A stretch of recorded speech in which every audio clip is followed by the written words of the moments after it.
साल 2020 में आए कोरोना महामारी का असर आज तक दुनिया में देखा जा सकता है। एक बार फिर कोरोना वायरस दुनिया में पैर पसारने लगा है। एशिया के कई हिस्सों में कोरोना की एक नई लहर फैल रही है। एशिया के कुछ हिस्सों में खासकर सिंगापुर और हांगकांग में कोविड के नए मामलों में अचानक बढ़ोतरी देखी गई है। इसी बीच भारत में भी कोरोना की हल्की आहट महसूस होने लगी है। स्वास्थ्य मंत्रालय के मुताबिक 19 मई तक देश में कुल 257 एक्टिव कोविड केस सामने आए हैं। इसे देखते हुए सरकार ने फिर से कोरोना पर निगरानी बढ़ा दी है। भारत में कोविड-19 के एक्टिव केस की संख्या पिछले एक साल में सबसे ज्यादा है। इसमें ज्यादातर मामले केरल, महाराष्ट्र और तमिलनाडु से हैं। हालांकि भारत में फिलहाल JN.1 वेरिएंट के फैलने की कोई आधिकारिक पुष्टि नहीं हुई है।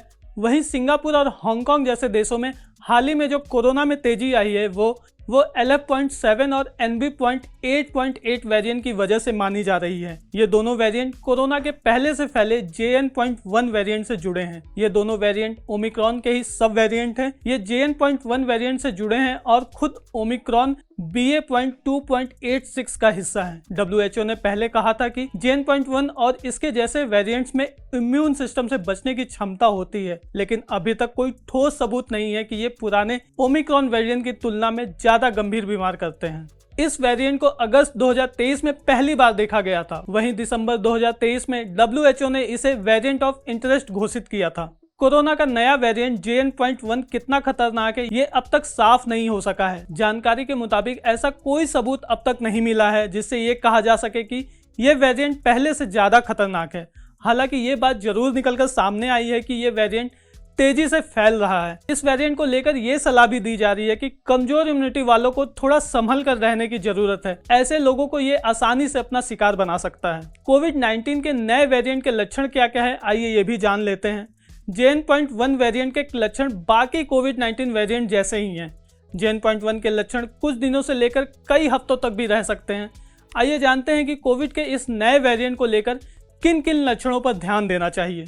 तेज बुखार होना, गले में खराश होना, नाक का बंद होना या नाक का बहना, सूखी खांसी का आना, थकान और बेहद कमजोरी महसूस होना, सिर में तेज दर्द होना, पेट में दर्द होना, स्वाद और गंध में बदलाव महसूस होना, शरीर में दर्द और मांसपेशियों में खिंचाव इस नए वेरिएंट के लक्षण हैं। इस नए वेरिएंट से किन लोगों को ज्यादा खतरा है, आइए ये भी जान लेते हैं।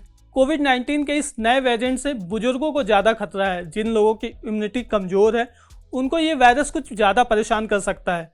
कुछ मरीज जैसे कैंसर, HIV या ट्रांसप्लांट मरीजों को इस वायरस से ज्यादा खतरा है। डायबिटीज, दिल के रोगी या फेफड़ों के बीमारी वाले लोगों को भी इस वायरस से ज्यादा खतरा है।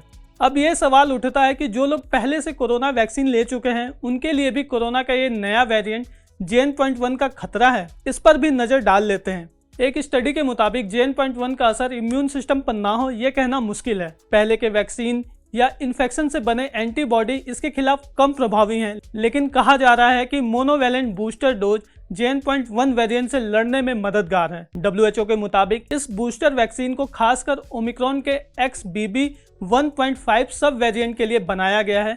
इसे शरीर में एंटीबॉडी बढ़ती है। ये डोज JN.1 से होने वाली बीमारी को 19% से लेकर 49% तक रोक सकता है।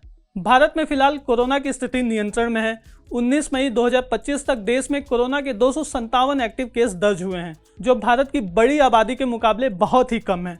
इन मरीजों की हालात सामान्य हैं और उन्हें अस्पताल में भर्ती कराने की जरूरत भी नहीं पड़ी है। भारत सरकार ने यह भी स्पष्ट किया है कि ज़्यादा मामले हल्के और अस्पताल में भर्ती होने की जरूरत लायक नहीं है। स्वास्थ्य मंत्रालय ने कहा है कि देश में कोविड-19 की स्थिति नियंत्रण में है, लेकिन सतर्कता बनाए रखना जरूरी है। ये वीडियो आपको कैसा लगा हमें कमेंट बॉक्स में जरूर बताएं। ऐसे ही खबरों के लिए आप बने रहें मनी कंट्रोल हिंदी के साथ।